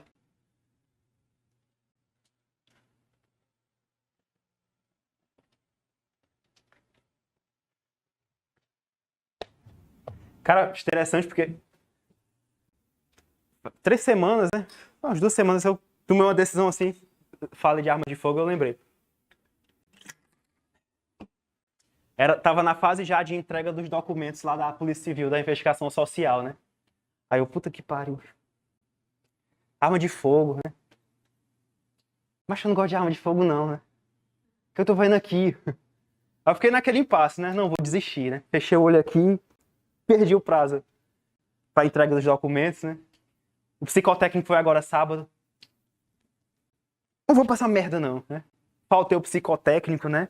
E fiquei aflito pra caralho, né? Porque, porra, E agora, bicho? Puta que pariu, né? Enfim, né? Mas eu fiquei nesse dilema, bicho. Talvez não é uma coisa que vá me fazer, né? Feliz, enfim, né? Ter o... Hã? Foi para inspetor, pois é, né? E mesmo assim, pelo menos assim, é questão de perfil e de identificação e de sonhos, né? Carreira policial, eu não mato nem um calango, mano. Atirar em alguém, né? Enfim, né? Aí eu deixei de mão, mas com muito medo, né? Aí, graças a Deus, eu tava gravando ontem, né? Aí, convocação, né? Aí eu fui lá de uma vez, 90, né? Aí eu, puta que pariu, então faltando 10, né? Graças a Deus já me deu um alento, né? Mas eu tava esses dias meio perturbado, né? Mas... Hã? Não, já chamaram até o 134. Só que é um cargo de uma rotatividade muito grande, né? A galera passa, aí vai saindo, não sei o que e tal. E em novembro, uma lei estadual criou 144 cargos. Adivinha a minha posição? 144. Assim, ó. Não, para o cargo de técnico. Mas já é direito subjetivo a nomeação, né? É só esperar as convocações. E ainda tá remoto, graças a Deus. Não voltou a ser presencial. Eu não quero sair daqui, não. Enfim, né? Vamos lá. 18 já foi, gabarito B. Vamos para 19. Acreditando estar grávida, Pamela, 18 anos, desesperada porque ainda morava com os pais e eles sequer a deixavam namorar, utilizando o instrumento próprio, acreditando estar grávida. Então não tinha nada, né, gente? Tem feto nesse útero? Tem vida aqui? Não, era coisa da cabeça dela. Ela utiliza um instrumento próprio, procura eliminar o feto sozinha no banheiro de sua casa, vindo a sofrer, em razão de tal comportamento, lesão corporal de natureza, o quê? Grave. Encaminhada ao hospital para atendimento médico, fica constatado que, na verdade, ela não se achava e nunca esteve grávida. O hospital, todavia, é obrigado a noticiar o fato à autoridade policial, tendo em vista que a jovem de 18 anos chegou ao local em situação suspeita, lesionada. Diante disso, o procedimento foi instaurado e ela, né, foi denunciada pelo crime de aborto provocado pela gestante, qualificado pelo resultado lesão corporal grave. Diante da situação narrada, assinale a opção apresentada, que apresenta a alegação do advogado de Pamela. Pessoal, pelo amor de Deus, aborto qualificado pela lesão grave, sendo que foi o aborto que ela provocou nela própria. 2 erros aqui. Vamos cá. Primeiro erro. Crime impossível. Impropriedade absoluta do objeto. Como é que eu vou fazer aborto se não há feto? E mesmo que fosse aborto, ela não responderia pela qualificadora da lesão, porque essa qualificadora é só quando o aborto é realizado por um terceiro, não no autoaborto. Seria um outro erro. Aí vamos lá. Letra A. A atipicidade de sua conduta. Gente, o fato é atípico. Não é crime, não é aborto, nem tentativa, crime impossível porque não há feto. Sem titubear, gabarito, letra A. Perfeito. Gabarito, letra A. Chegamos no tema do fato típico e os seus elementos. Vamos lá. Fato típico e seus elementos. Bora lá.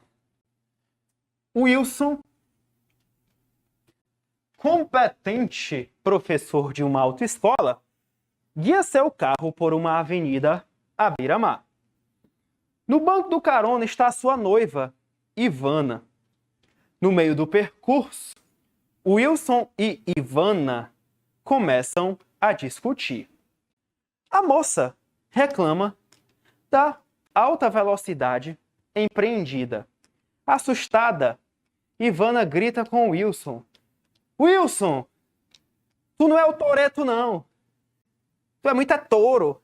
Desculpa, gente. Enfim, foi mais forte do que eu. Vai devagar. Que se ele continuasse naquela velocidade, poderia facilmente perder o controle do carro e atropelar alguém. Wilson, por sua vez, responde que Ivana deveria deixar de ser medrosa e que nada aconteceria, pois se sua profissão era ensinar os outros a dirigir, ninguém poderia ser mais competente do que ele na condução de um veículo. Então parou. Você percebe que ele tem um excesso de confiança? E uma autoestima do caralho também? Não, deixa aqui comigo, né? Sou piloto de fuga e tal. Então, isso serve para a gente tirar a conclusão do enunciado. Vem para cá e dar a resposta da questão. Todavia, olha aí, deu merda ou não deu? Deu. Ao fazer a curva, o automóvel derrapa na areia trazida para o asfalto por conta dos ventos do litoral. O carro fica desgovernado e acaba ocorrendo o atropelamento de uma pessoa que passava pelo local.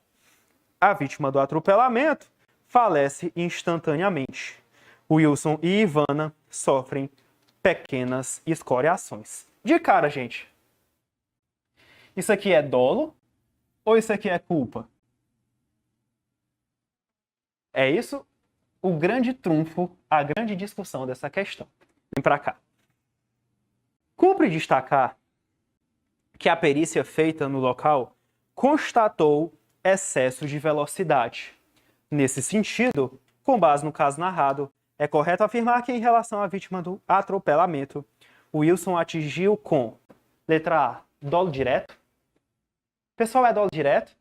Dolo direto é quando você tem a intenção direta de produzir um resultado. É o cara pegar o carro, olhar para a pessoa e dizer, vou te matar, passa por cima dela. Isso é dolo direto. Ele teve dolo direto? Dolo eventual? Pessoal, isso é dolo eventual? O que é o dolo eventual, gente? Quando o sujeito prevê o resultado e assume o risco de produzir o resultado. O sujeito assume o risco. Ou seja, se acontecer, tudo bem, era o dia dele. Foda-se, né? É justamente o velho clichê, né? Do foda-se lá do dolo eventual. Mas, pessoal, ele estava assumindo o risco de prever de produzir o resultado? Ele estava aqui? Não, se acontecer, tanto faz. Ou ele estava confiante de que ia evitar? Ele estava confiante. Como é o nome disso? Culpa consciente.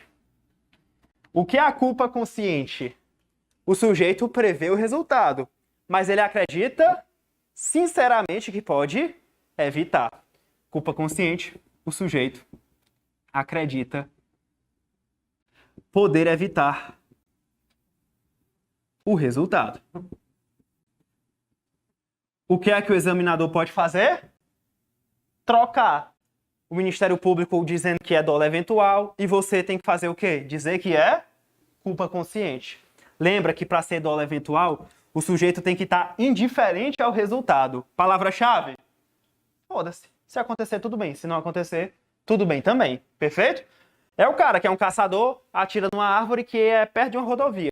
Ele prevê que o disparo pode passar da árvore e atingir alguém, mas se atingir, dolo eventual. Culpa consciente. Excesso de confiança.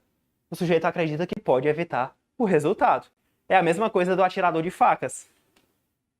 Ele acredita ou não que é habilidoso e não vai machucar a pessoa que está lá exposta? Aí ele vai e atinge a pessoa. O que é que você vai dizer?